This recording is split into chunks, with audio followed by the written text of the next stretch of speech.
affordability and inflation are not the same thing. Inflation is when the government prints money. Why did we have inflation? They printed an additional $2.3 trillion when they didn't have to.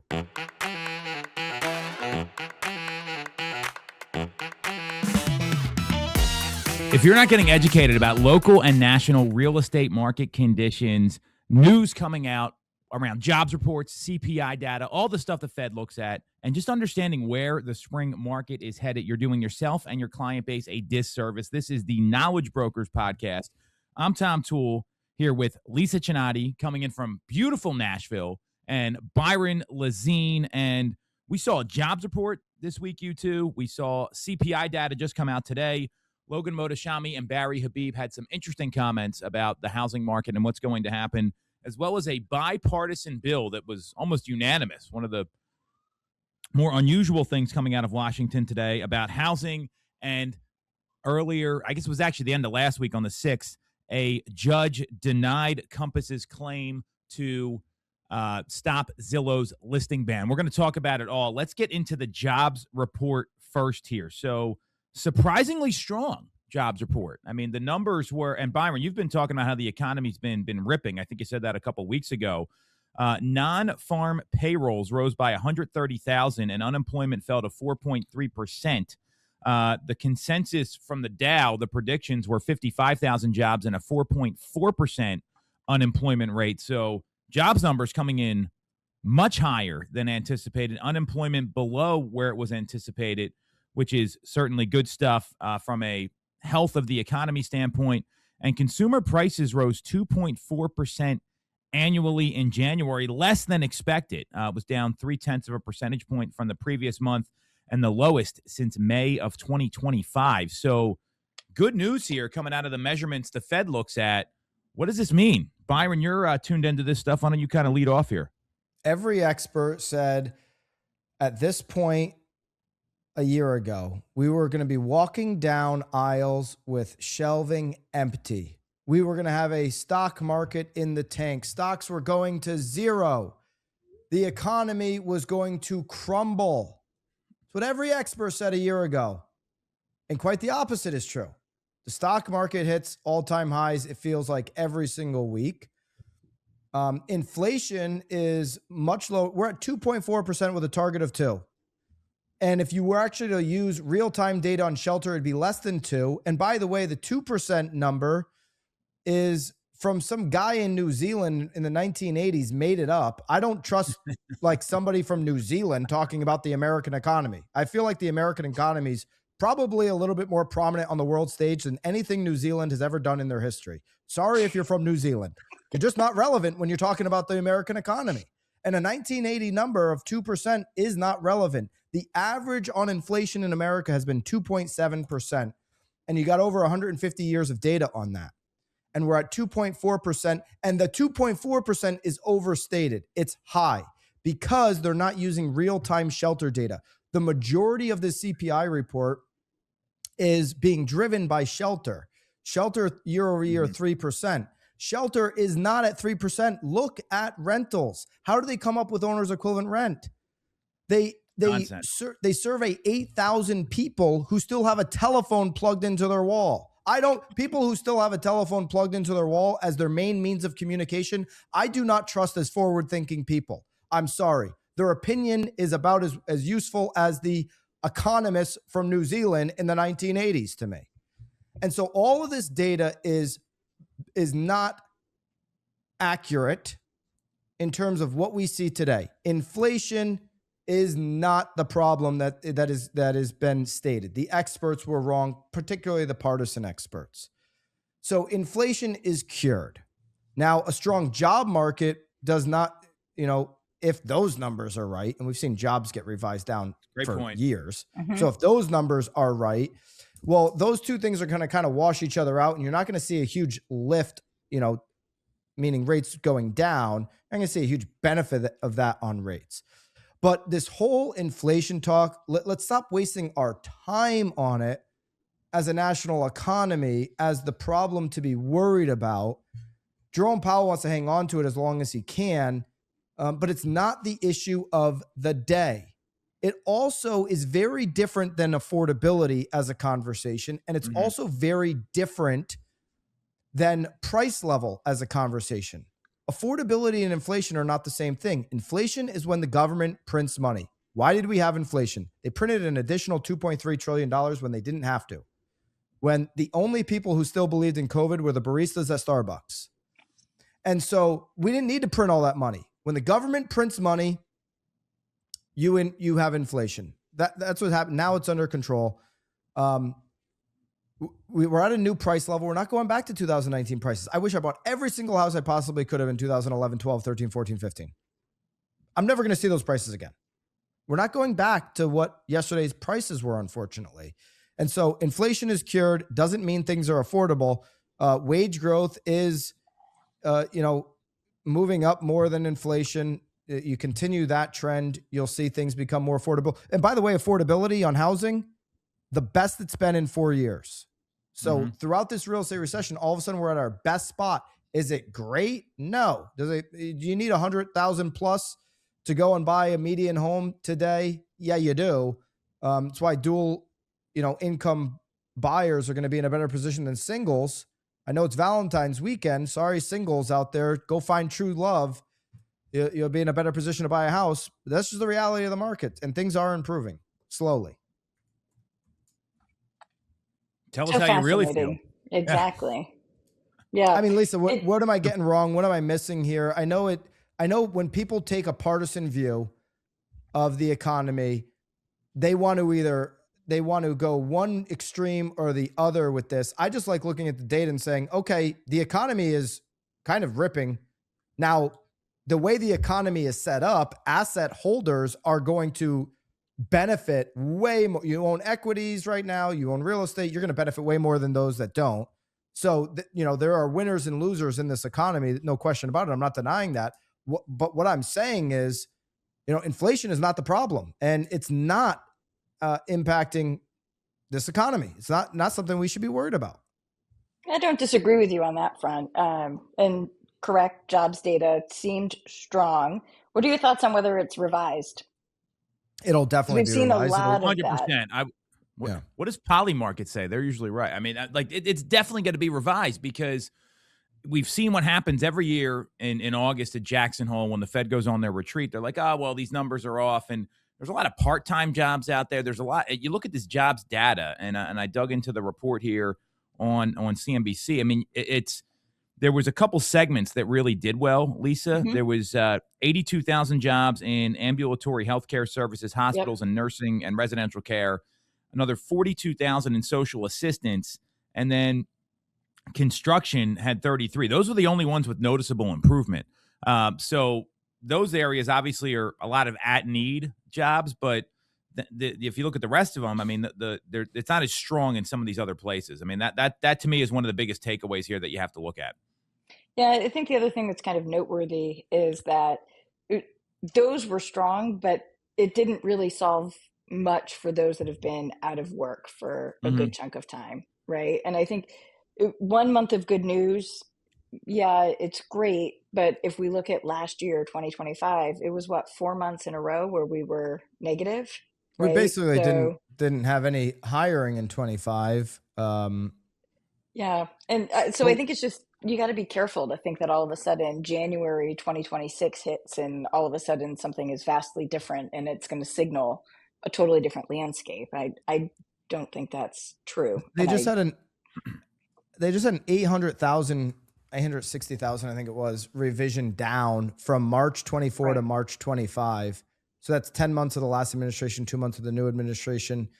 I mean, if you look at what the last administration was doing, the only, all the jobs being created were government jobs. You carved that out with the new administration, and it's showing basically no job growth. And so, I think you don't want to stimulate the job market through government hiring. That's gone away. You're not seeing hiring, really take off, but you're also not seeing unemployment go. In fact, unemployment went down. So the fears of this job market completely crumbling and falling apart and AI replacing everything at all the time. By the way, AI would offer up more job hires today if the skill set matched what people are looking for on the job market right now. The universities, most of them, majority of them, are not teaching for AI. So you've got young people in the job market that don't have the skill needed. Then you've got a whole segment of job, people looking for a new job that the just technology in the world has passed them by, and they're not spending weekends, gaining the skill set of AI. They're spending weekends doing other things and hoping that their employer is going to train them on everything. AI is probably the easiest thing to learn. It's available at everybody's fingertips. Nobody should have an excuse of not learning AI today. And hiring would go up. I mean, I'm continuous. Admins in real estate used to be the easiest hire to make. And they still are. I mean, if you want your admin operating off of a checklist, then it's a very easy hire to make. An LC or a TC. If you just want them solely doing old school checklist work, very easy hire. If you want your admin to adopt 3, 4, 5 different AI tools to make them more efficient, to be able to handle more work, then you're going to be looking for a long time to make that hire, because the pool of applicants that are interested in that position have spent close to no time learning that skill. Mm-hmm. I mean, we just had somebody who was operating on an iPhone single digit. What's iPhone, 16 or 17 right now? 17. Yeah. Yeah. Like an iPhone single digit, an iPhone 7. So that's it was a 7. How does that even still work? Ago. Yeah, you can't even get app support on those things. I mean, think about this. There was that social media trend about what you were doing in 2016. The iPhone 7 was what you were using in 2016. That's insane. That is a red flag of life, right? That like life has completely just moved beyond where you're at. Now, if I'm up Does this person still work for you? No. No. If I'm up in the mountains somewhere and I got a little cabin and I got a nice fireplace and I'm kind of just living off the grid, is an iPhone 7 fine? Yeah. I mean, I'm sure it is. You make a call, make a text, whatever you need to do. But it just, I mean, stuff like that tells you something about where this, where's this person's ability going to be to gain new skill sets quickly. And so there's just a lot of job shoppers who are not ready to get the jobs of today. So I think hiring would be up. But I think two things are happening. People aren't taking the time themselves to earn the skills. And then the education has no idea. My daughter, I asked her the other day, because they're still, for whatever reason, it's a very expensive school. They got every benefit they could have to give these kids a great education. And they have them memorizing capitals of states that I don't even know. Nobody needs to know the capital of Nebraska. Look it up on the internet. It's dumb. You don't need to know that. Oh, Dad, do you know the capital of Nebraska? No. And it's stupid. Tell your teacher that is a stupid question and you don't want to be asked that anymore. I said, are you learning anything about AI? Are you kidding? She said, I don't even know what First AI is. First of all, it's Omaha. Said, these teachers should. Can you imagine like Byron's kids in class? Hey, this is a dumb question, Mrs. Stevens. I said, go back and tell her it's a stupid question. I can look it up in 12 seconds, 2 seconds. Teach me some AI. No, actually, I'm going to disagree with this. So Nebraska. My son, you guys, now listen to me. So you guys know Leo, right? He's in this club at school. It's called the Technology Student Association. He's going to the national competition and all this other stuff. They will ban you from this group if you use AI. You get automatically disqualified because they want to teach they should ban whoever's running that group. No. They should ban them from the free world. Look, people our age should be using AI. We've learned what we're going to learn. It's an efficiency hack. You got to teach these people to think on their own. You meet so many people now, and we're hiring a lot of folks. Lisa, I know you are. Byron, you are. Some of these people can't think about, if you can't think on your feet, you're screwed in today's world. So AI has actually stopped people from thinking because they don't even think how to solve a problem. They type it into AI. So that's helped me think quite clearly. Our buddy JD Leonard and Josh Rubin. So their kids were applying to Syracuse University, and they asked me to write a letter of recommendation. I'm like, first of all, this isn't going to help, but I'll do it. And they said, don't use AI because the letter is going to get bounced. This is a very common thing. Well, and they actually check their essays this way. So and they know you can't write. So that was I don't know why they asked me to write a letter. Like I'm like that. That was bad thinking. They probably it's like, Josh, you write the letter, I'll sign off on it. But you can't let kids learn AI because they're going to be so slow on their feet. And if you look at knowledge brokers, let's talk about real estate here.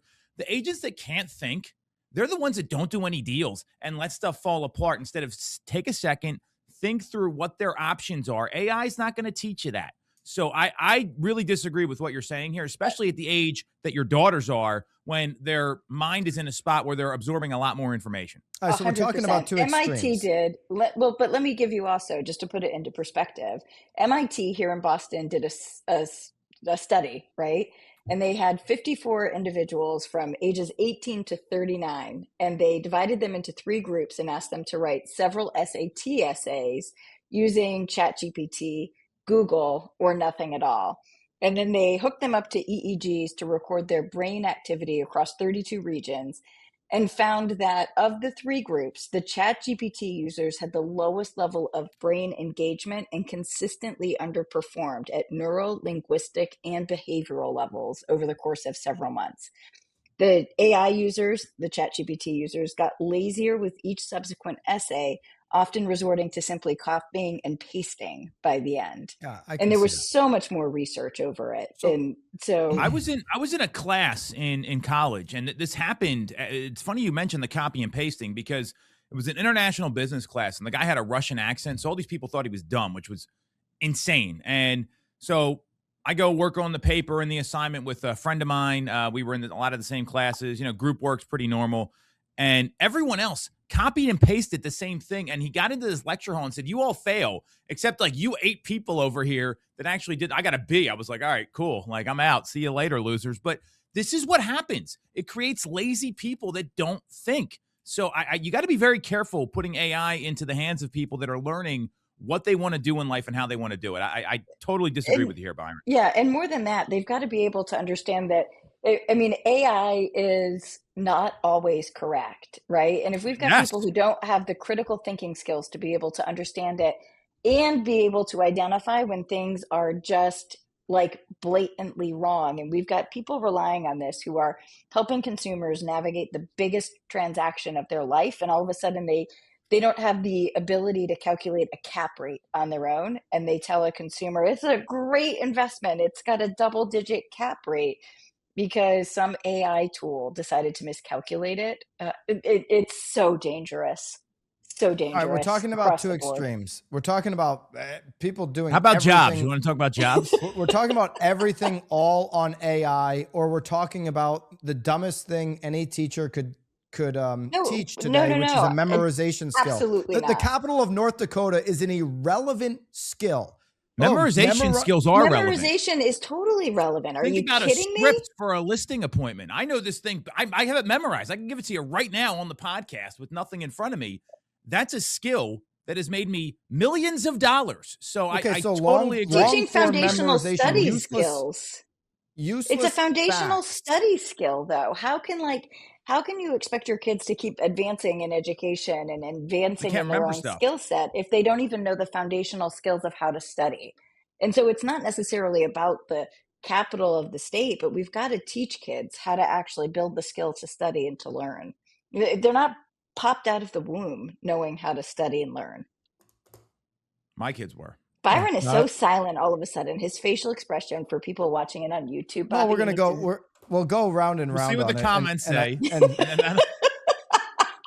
I don't want to go round and round. We'll move on to the next topic. All right, so let's talk about this jobs report real quick, because I have given my daughter permission to tell her teachers when they ask a dumb question.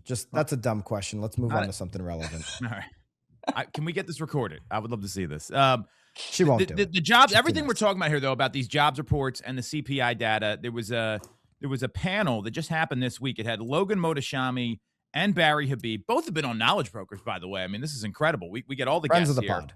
Friends of the pod. And they said that the U.S. housing market could be poised for a historic surge as pent-up demand meets a potentially lower rate environment. Lisa, we were talking about this before the show here, where Danielle Hale made some predictions for Realtor.com. We're going to see about 6.3% as the average rates for the year. It's probably coming in lower than that now, year to date. Now we're only 6 weeks into the year, roughly. And I mean, I tend to agree if, you know, we could see a lot of pent-up demand here, and that there could be a big surge in the market. What do you two think about this statement by Barry Habib and Logan Mohtashami at the Housing Economics Summit this past week?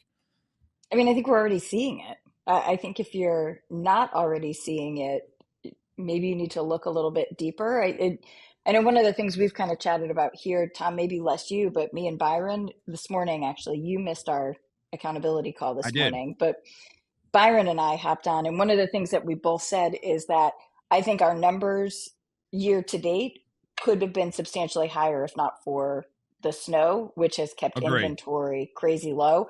And I know we've got the pent up inventory just waiting, but the timing to put it on market hasn't been right. So I think if you're really looking at the signs, I think the pent up demand is there both on the buy side and the sell side, and it's just waiting for conditions to level out in order to really push it forward. I think this is going to be a really big year. I think we're going to see substantial growth over last year. Every reasonable and, you know, highly ranked housing economist has pointed towards the, you know, lower than normal temperatures, the crazy weather conditions of this winter as a reason for, you know, a slow start, particularly in new listings. Mm-hmm. That being said, you know, new listings hasn't really moved in the direction that we want, which reduces opportunity. Also, existing sales NAR comes in well off. I mean, we're back down to 3.9 million on an annual, but that is a reflection of the end of last year more so in the January report than it is of what's happening now. Year to date, pending home sales are up versus the beginning of last year. Mortgage applications are up. And so, you know, the rates are a full percentage point lower than where we were this time last year. So there's all these leading indicators that existing home sales are going to improve. And when we get past, you know, I think this next 30 days, we're going to start to see the spring market open up, and it'll feel a little bit easier.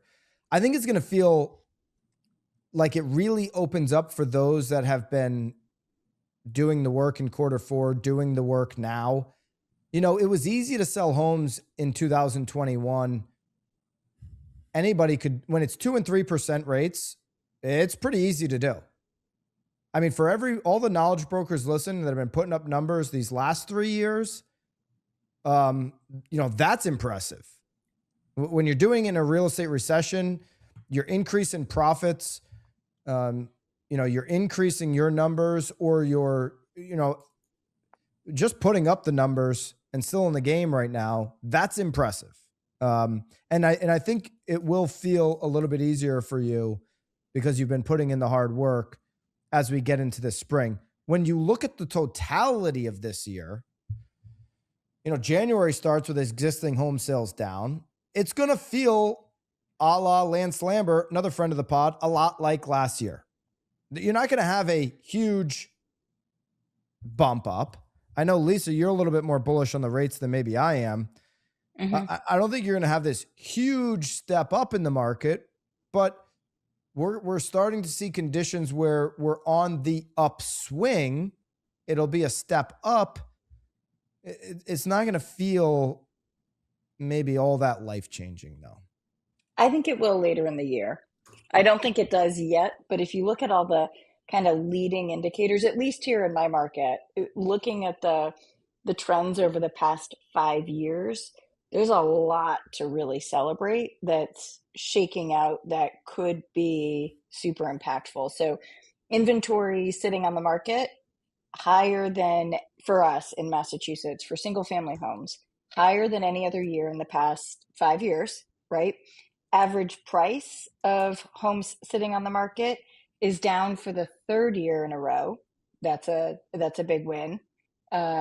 Units taken, so new listings signed year to date, it's not that far off. It's a little bit low, but I think that that's weather based more so than like an indication of what's shaking out on that side. Pending's a little bit down, but again, I think for us that's weather, and the amount that it's down given the weather that we've had, I think it's in the noise. Foreclosures actually down, so the solds of lender owned units in is down almost 50%. Like that's super Foreclosures fascinating. are not an issue. Yeah. And average days on market crept up a tiny smidge, but again, we've been facing kind of the craziest weather and the Super Bowl here in New England, which definitely has impact. So looking at all of those things, it's not as far off as I would have expected it to be given the conditions that are shaking out. So the leading indicators I'm looking at and saying, like, it could be really, really big once all of that starts to clear up. Then take into account some of the stuff that I just know from our company with what we're signing and what I see in our database when I look at like how consumers are moving down funnel and the activity that's shaking out. The activity in our database and the movement of the funnel is bigger than it normally is for this time of year. Yeah, that's a really great point, Lisa, because we see a lot of early indicators that don't get reported on Bright MLS or national numbers, and listing contracts being signed. We've seen a major surge in that. I mean, there was a 21-day period. We signed 17 listings just last week. So that's a big deal. That's a number that gets exciting. I sent Bobby a chart here because you're absolutely right about the weekly new listings. We're seeing that active inventory in the entire Bright MLS is up 15.7% year over year. But look at that orange line, how that cratered there with weekly new listings compared to years past. And this is the entire Bright MLS service area. So it's not just Philadelphia, it's DC, it's Baltimore, it's parts of Jersey, it's Virginia, it's the third or the second largest MLS in the country. So that's going to slow down sales. But look how it upticked here the past week. Now that this weather's starting to break here, we're a little further south of you as well, Lisa. The temperatures are starting to cooperate. So I think that's probably the best visual we can show anybody is when you see something like that. We can kill the chart here. That tells me you've got to be ready, though. Bobby, you could pull up new listings from Monday's hot sheet. You can get that slide right in BMX, obviously, but we'll take a look at the national number, and it's interesting. I mean, Bright MLS is obviously one of the biggest MLSs, but this that dip that you saw, which was particularly for Bright MLS markets, would have been weather related. That's exactly, yeah. That's what I was trying to demonstrate. The country saw the same dip, so we were. That weather Bobby, was national. Yeah, it was a national weather thing. Well, not in Naples, Florida, but yes. Okay, national. Naples is like one of the few places that didn't get hit. Right. We're in the tropics here, but no, that's inventory. So new listings data. There you go. And so you can see the orange line shows the dip below where we were last year at the same time, but we were a beat for most of January on new listings slightly versus 25.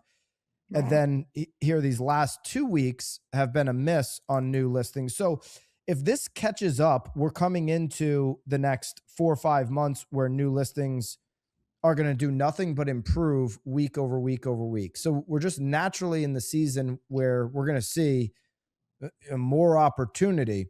The only thing that's abnormal, I mean, inventory right now across the country is 3.7 months per NAR's January report.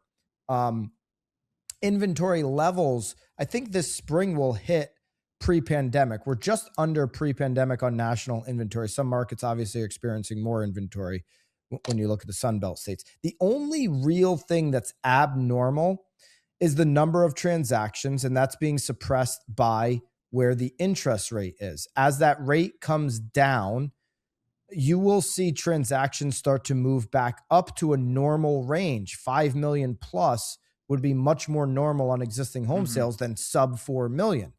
But and new listings also has to get back to kind of a normal, more of a normal number. We've definitely seen low levels these last few years, but most of these other numbers are back to normal. People have forgotten what a normal market feels like. And, you know, I think at some point this year, we might be able to point towards it being a real estate recession in the rearview mirror and a normal market maybe kind of at the beginning stages. I would agree with that, which is a good, talk about rates. One of the things we started before we started turning on the filming, Danielle Hale's prediction, I know that's kind of where we all kind of say she's been the most accurate, right? So we look at her predictions and say they probably carry the biggest amount of weight. And her prediction for the average, so she had two predictions. One was that we finished the year at about 5.9, and that the average throughout the course of the year was 6.3. And one of the things that I'm super leaning towards is I think the average is going to be closer to 6. What we're looking at already says that the average, if we pulled it year to date, the average would be maybe slightly sub 6.2, maybe somewhere around 6.19. I don't know if either of you have that data handy. I'm looking at it right now here. But in order to average finish this year, about 6.15, 6.2 in there. Yeah. So exactly, which would mean that in order for it to be true that we finish the year with an average of 6.3, that means that there would have to be some months where we jump back up to 6.45, 6.5, somewhere in that range. And I just don't see that happening where it would also be true that we would also finish the year at 5.9. And so if those things are true, if we finished the year with an average that's closer to 6, I think that's where I'm saying it's going to really open up some stuff. Anytime those rates hit 5.9, we all see it. There's a flurry of buyer activity. And I think we're going to have a couple more of those than we all thought before the year started. Well, the inflation numbers are certainly supporting your case. I mean, inflation would be the thing that would keep rates higher. Inflation is a total beat, and that supports your case for lower rates. I think when you're looking at the average, though, I don't think you get lower rates from the Fed, which Logan, we were talking about Logan in his conversation with Habib. Logan always refers to the Fed's decision on future rates making up about 60 to 70% of what's going to happen in relation to the 10-year and the 30-year fixed mortgage. And I don't think you get a Fed funds lower rate in March or in April. And those are the next two meetings. And it's not that I don't believe that. The markets don't believe that. March 17th meeting, Polymarket says 93% chance that there is no change in the rates. April 28th, 77% chance that there's no change. So the first time you could get a rate cut would be June. And I really only feel strongly about that if Kevin Warsh is actually appointed to take over. Because remember, these next two meetings are going to be Jerome Powell meetings. He's being investigated unfairly by the DOJ right now. It seems like it's an unfair investigation. He's not going to do anything to help this administration over the next two meetings. He's going to push back heavily. He doesn't believe that there should be a cut. I don't think there's going to be a cut with him, especially now that you got strong job numbers. If you had weak job numbers, it would force his hand. You don't have that. So, maybe at the earliest June, we get a cut. I think we the spread between the 10-year and the 30-year can't get much better. I mean, 1.75 would be like historical norms. We're at like 1.82. We've gotten back to normal there. It can improve a little bit.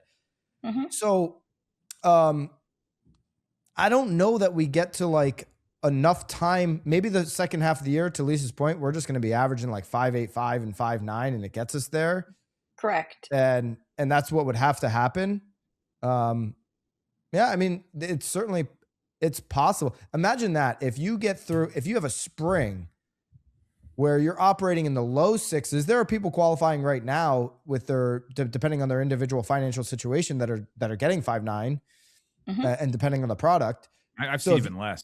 if you go through a spring where you're getting some of that mixed in with low sixes on the average, and then to back up the spring, you get a summer and fall season where it's 5.8, 5.9 for extended periods of time. And there's not all this volatility we've seen over the last 3 years.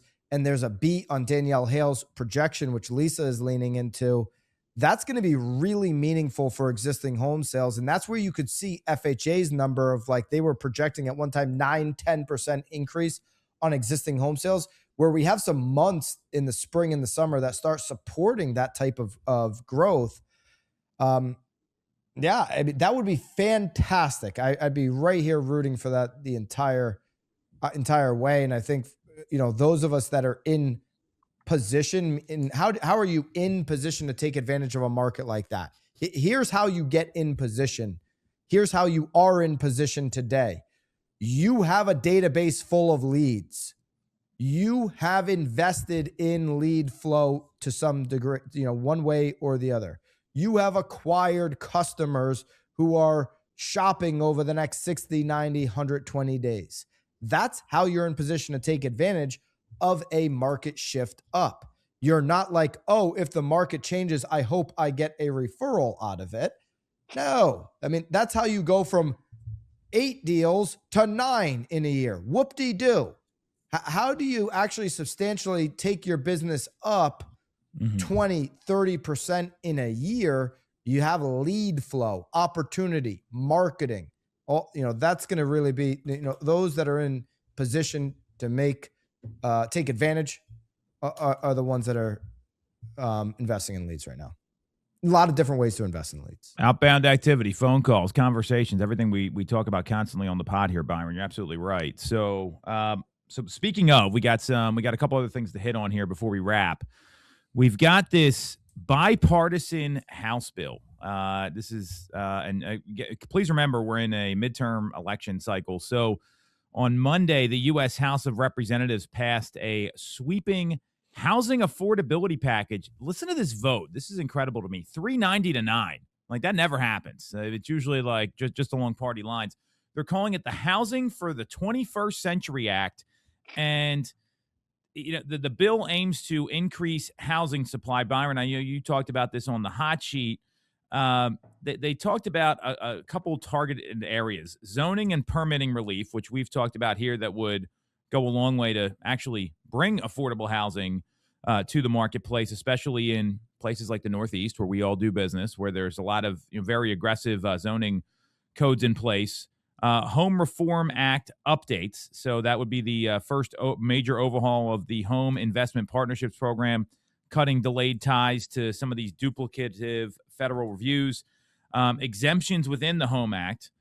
Modernized affordability thresholds, where income eligibility limits and max medium purchase price caps under the home program would be expanded, and expanded use of the community development block grants. This sounds great in theory. I think there's a lot missing from this, and it sounds like just something that people are going to be using from a marketing campaign to get reelected. What do you two think? Byron, you can go first. Yeah, I actually like this. Okay. And I've been Tell me why. So I haven't liked a lot of Trump's plans to fix housing because they've been short-term solutions. This one, if they do it right, obviously there's everybody agrees, both sides of the aisle, that if you want to fix housing long-term, this is a long-term plan. Trump's plans have been very short-term. Now, what would I not like about this? The government's ability to actually perform at the level that the bill suggests that they'll need to perform and follow through, because their performance in almost every single metric is subpar. So that's what I would not like about it, just based on how they typically perform. What I like about this is essentially they're holding local areas, because real estate is local, accountable. Yes. Okay. So the states who actually build more should get more federal funds. To put it in plain English, the states and the cities who build more and deregulate for builders, something I've been a proponent, or I've been an advocate of rather, forever, deregulate for builders. Make deals with local towns where they've got to build more. Now, This goes against what Trump wants. Trump doesn't want everybody's homes to go down in value. If you have a real long-term plan like this where you're dumping supply into markets, people who own homes right now, their upside appreciation is going to go down. But if you really care about affordability long-term, this is what you have to do. The states and the cities that make it impossible to build, think the Northeast locations, they should not get federal funds. And then the states and the cities who are opening the books, deregulating, not getting all up in arms about the environment as it relates to house building, they should get more of the federal funds. And I do think that that's how it should work. I think people who are, out there doing the work should get more of the benefit of this, this federal funding, HUD funding and that kind of thing. And the places who are making it miserable on developers should get nothing, and they should be left to their own devices. And so that's what I like about this plan. This is obviously going to get through. There's so much support, and then it'll be interesting to see the president. You got to sign off on something that you said basically you don't want to see happen, which is current homeowners' prices go down. This will, if done right over time, will put downward pressure on people's homes. But yeah, I like that both sides of the aisle are finally saying, hey, some of these environmental regulations we've had are just stupid and they don't make any sense, and let's deregulate it. Well, what I liked was actually, and I don't think either of you have really mentioned it, is that there was a lot of talk about manufactured housing.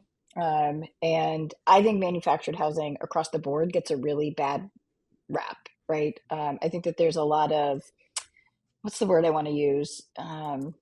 People have feelings about mobile homes and manufactured housing in general. Tom's smirking.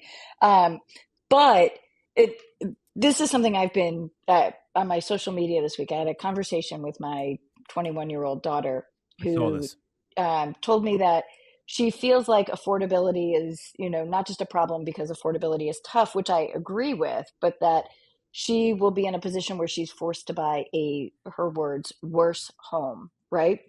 And it really kind of caused me to think, like, why do our kids think that? Like, Byron, I know you spoke about a couple of weeks ago on the pod what your first home was. And Tom, I think you've kind of talked about what your first home was. And I just really, it's got me really thinking, like, why are there solutions, right? And do our young people, societally, are we discounting or overlooking some of the stuff that actually does create affordable homes, right? Like in my market, there's phenomenal towns where everybody wants to live. There's really good towns that just people tend to shy away from. There's garden style apartments, condos that you can buy and own for $180,000, $250,000 for a 2-bed, they're not 1-bath. Instagram worthy, Lisa. But that's my point, right? And so what I really love in this, what he did in here, is talking about changing how manufactured homes are regulated and how they can be financed. And, maybe there's some work that we can do as an industry to normalize those and also still protect the values of stick-built construction, right? I think that there's a way for all things to exist. It doesn't have to be all in or all out. A lot of this comes down to common sense. You got a whole bunch of people on the internet crying, your kid will never be able to buy a home. Yeah, you're right. Your kid's not going to come out of college with debt and buy a home smack dab in the heart of freaking Boston. Like, no. I mean, that's just everybody not going to wants that. Everybody wants that. Who doesn't want that? Everybody wants to own the best house on the best street. Well, you got to start at the bottom, kiddo. Hey, Sonny, you got to start down here where, the bottom of the ladder is a little muddy and it's not that nice. You're not going to be up at the top with people who have been earning for multiple decades. Not going to happen. Can you say this to Lisa's daughter when you see her? No, I'm not saying Lisa's daughter's going to be fine. She's got a silver spoon because Lisa put it there for her. Her kids are going to be fine. Kids are telling the teacher, and they work incredibly hard. I mean, one of Lisa's kids, I think, found 3 new planets in her over the weekend. So, they're incredibly smart. Lisa's also done very well, and Lisa's very supportive of her kids. But no doubt. My point is that, like, I think, like, I'm just, the more I reflect on it, like HGTV, Netflix, all of that stuff, like, we have to normalize what is the definition of home, right? Like, what Yeah. is that? It's not a 4-bedroom colonial with 2 bathrooms and a 2-car garage. It doesn't mean, like, kitchens with granite. When did the expectation become that every kitchen was going to have granite? Like, we've got to normalize that that is a luxury. And a kitchen with, you know, the cabinets that your grandfather built in 1970 with the laminate countertops, and you don't need to have stainless steel appliances. Like, those things are luxuries. But I think societally, we just look at them and say that those are the expectations and the norms. And I think that's part of the problem. Well, I mean, when you go into some of these homes, they look like the home you're talking about. I think that's what people don't realize is, and then to me, you see people when they're moving up, they're willing to invest in their property. There was a survey that Remax put out that said over 70% of home buyers are willing to invest and do projects now because they've gotten real with that. So that's a credit to the local agents that are communicating this. But the problem is, Lisa, like you said, all these shows and all this other nonsense that's out there. I don't think it's ever going to go away. That's where, as a knowledge broker, the idea of, hey, let's go look at properties, even if you hate them all, so you can see what the market's going to make available to you. That's a winning strategy right now. Getting people to the appointment instead of just waiting for that perfect home to hit the market. And they don't look at anything. They look at one, it's got multiple offers, and they get disenfranchised with the whole process. That's where the people listening to the pod here, you've got to have a process to educate your people, because what we're talking about here is how a lot of folks feel about housing right now. Hey, a lot of people are going to say, you know what?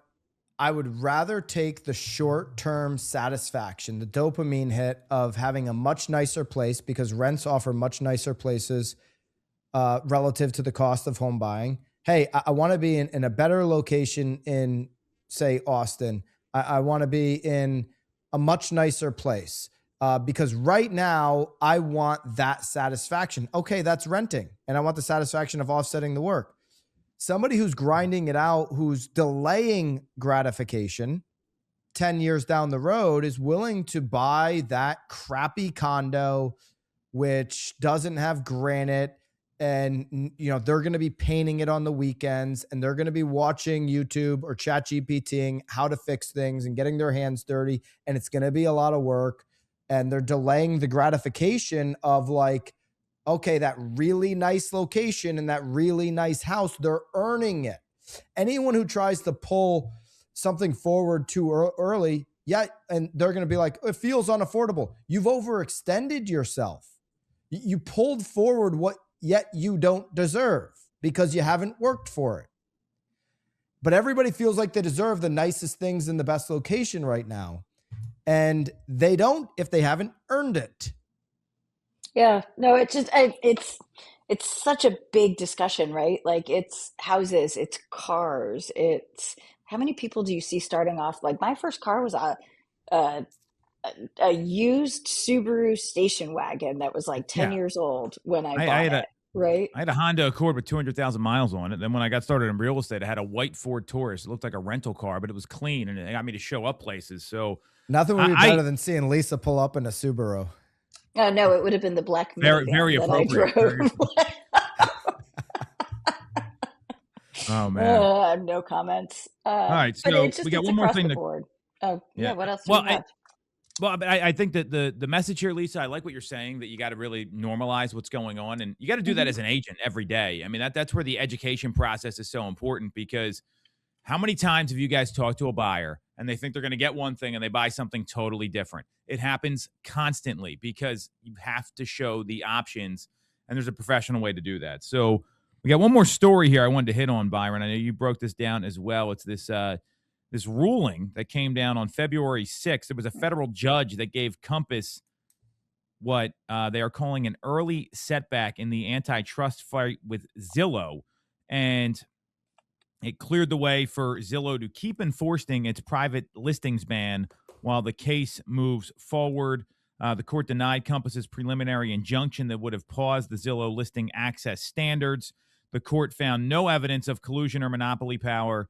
And the analysis here is that with the injunction being denied, The court made it clear there was no urgent reason to step in.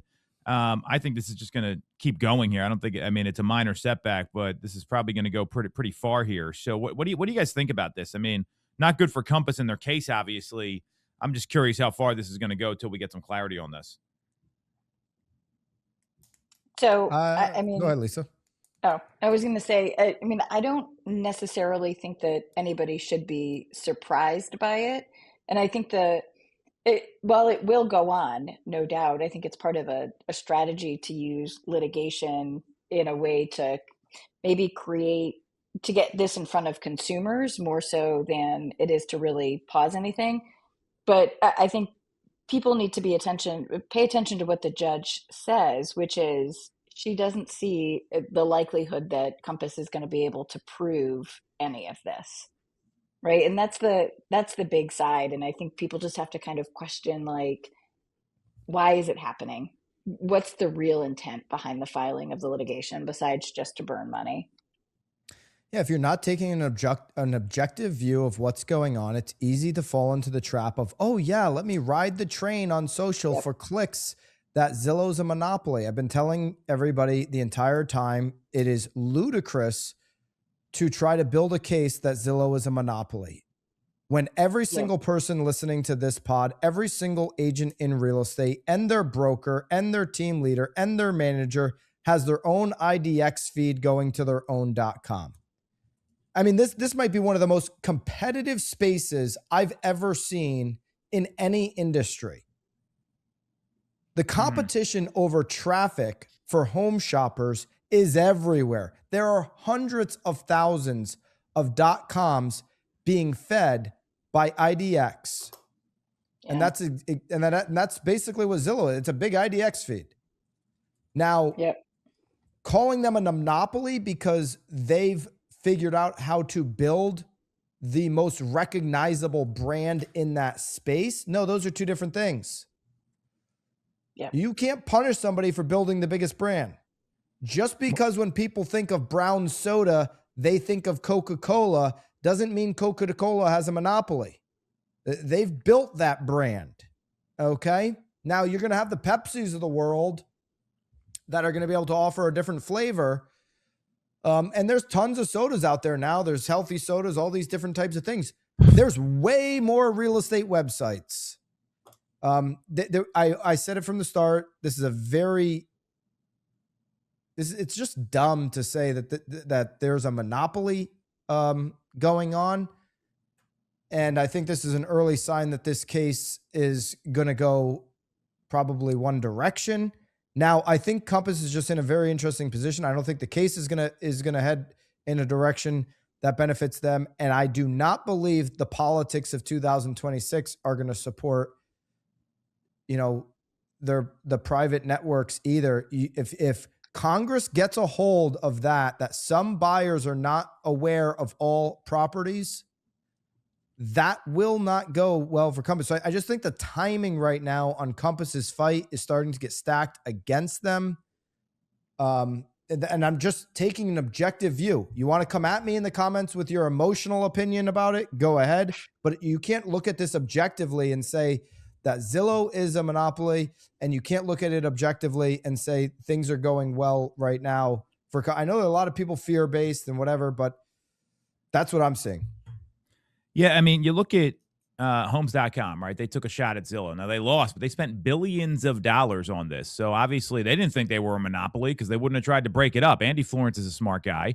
You've got Realtor.com. They're another portal that does well. We all work with Realtor.com. So, that is factual. And, I think that the thing that's going to happen here is, you're right, Byron. We don't want to make properties available to everybody, and the 3-phase marketing strategy, that's going to get scrutinized in the current environment that we're in.